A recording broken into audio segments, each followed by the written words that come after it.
Hello YouTube, my name is Nero, and today we have some Call of Duty World at War, and it's a 3v6 right now, a 3v6 and team deathmatch, but I don't care that it's 3v6, you know why? Because this is World at War. This is a game I've been playing off and on for 6 years now, since 2008. I don't care if it's 3v6, I don't care if it's 2v6, I don't care if it's me versus 6 people, or if it's me and one guy versus 2 other guys, which was really more the case, because not that many people play this game anymore. I actually played a couple 2v2s last night, not because I specifically wanted a 2v2, but just because there was only 4 people in the lobby. This game's really, lots of people are really starting to not play this game. I think there was like a total of 1,000 people on last night, which wasn't bad really for the time I was playing, but still, that's a rather low number for a Call of Duty game. But World at War, I love this game. I'm very good at it. It's one of those games where, I mean, you just can't make me do bad in this game. You can't. Doesn't matter who you are. Doesn't matter, you know, how many of you are on the enemy team. Doesn't matter if you guys are in a group together. It doesn't matter. Whatever, man. I know this game inside and out. I know every gun. I know every spawn. I just love this game. It's a fun game. The last World War II game to ever be featured in Call of Duty. But we're running around here with the Thompson on the map Macon Day. And there's actually 2 Macons in Call of Duty World at War. And for those of you guys that didn't play World at War, let me explain that disconnect to you. So, there's Macon, the original Macon. It's just called Macon. Alright, it's basically this map, except it's nighttime. And if you look out towards the ocean, it's actually high tide. So the water is like roughly, you know, I guess calf high. I wouldn't say it's knee deep, but you know, it's about calf high or so. So you walk through the water, and it kind of slows you down a little bit, and that's kind of the idea of the map. And then Treyarch actually released free downloadable content in the form of this map, Macon Day. It's basically Macon, but daytime, and instead of high tide, it's actually low tide. So there's really no water out there. There's a bunch of flopping fish and stuff, and you can walk through it. And it's a really cool idea for a map, especially because it was a free map. They just kind of gave it to us, and I like that entire idea of it. But let's start talking about the actual topic at hand, and that topic at hand, ladies and gentlemen, is going to be, what era would you guys like to see a Call of Duty game be in? So we actually did a poll. I think it was on Friday we made this video, and I started talking about Call of Duty 4 and how cool it was, the entire idea that they had Pripyat and Chernobyl and how all that kind of worked in the game, and how I want my future Call of Duty games, whatever game is that Treyarch's making next, because of course Advanced Warfare is coming, we can't really do anything about that, but I hope that the next game after that, what Treyarch is doing, goes back to World War II, goes back to Vietnam, goes back to something involving actual history. I'm really tired of the games. If you think of it, Modern Warfare 3, followed by Black Ops 2, followed by Call of Duty Ghosts, and now Advanced Warfare. Every single Call of Duty game that's coming out is futuristic. And it makes sense, though, right? Because, one, a lot of people like the idea of futuristic stuff, apparently. That's kind of a thing. Our polls say different when we talk about the poll here in a minute. But I think we can all agree that if you were to kind of poll the general community, they kind of like the idea of futuristic stuff, modern style stuff. That's just something people really seem to really kind of enjoy. So I can understand them making all these really futuristic based games, but how much is enough, man? How much is enough?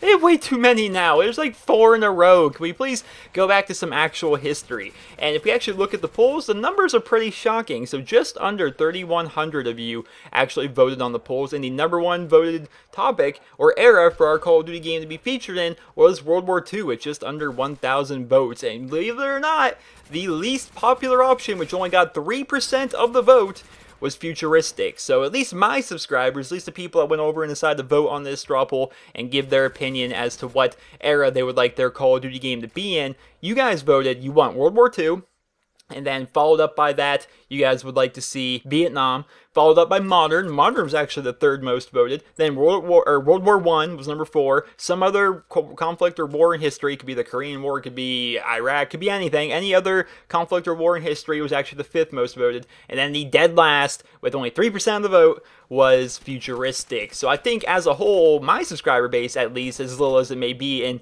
especially in the entire spectrum of all the people that play Call of Duty, right? My subscriber base versus everyone that plays Call of Duty and everyone that has an interest in Call of Duty, it's very minuscule. But we have agreed that we would like to see World War II or Vietnam, for the most part, as our game from Treyarch, and I think that would just be awesome, because I want actual history to be built within the maps that I'm playing. I want my campaign to actually feature some stuff that happened in real life. I want to run around with a historic gun, like the M1A1 Tommy gun, like I'm running around with in this video. You know, I like stuff like that. I really love that feel in a Call of Duty game. I like it when my maps are actually real places, and you can kind of I guess roleplay in your head just a little bit while you're playing. You know, you can just kind of just picture in your head for a little bit, just for a split second. You can kind of feel like you're actually an American on Makin Atoll trying to take out the Japanese. And this place was actually a real thing. There's actually a lot of history to Makin Atoll. Did you guys know about the history of Makin Atoll?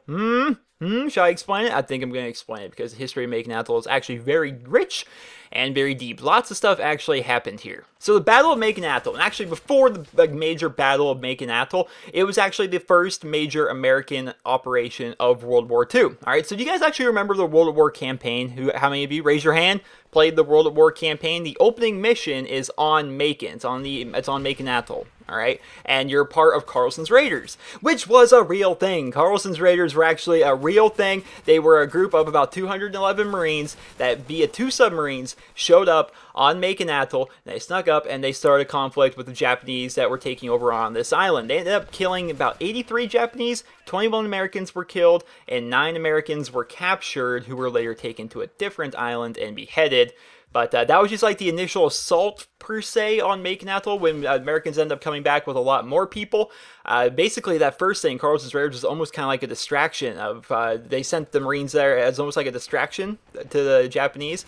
And then later on, I think like just about like a year later or so, we end up coming back with a lot more people, and we end up taking the island in about 2 days. Now, there's a lot more to the history of Makin Atoll and the history of this island.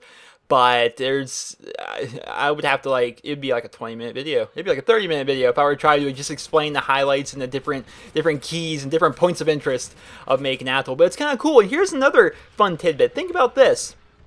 The very first mission of Call of Duty World at War is on Makin Atoll, which is this map, right?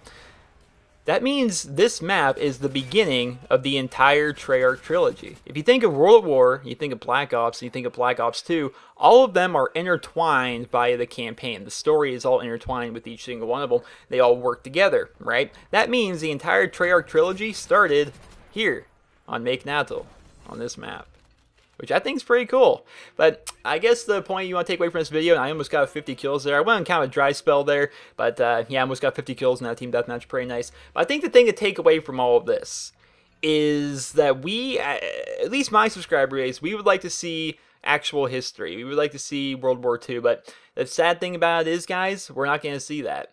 That's probably not going to happen. Treyarch could. You never know what they could do.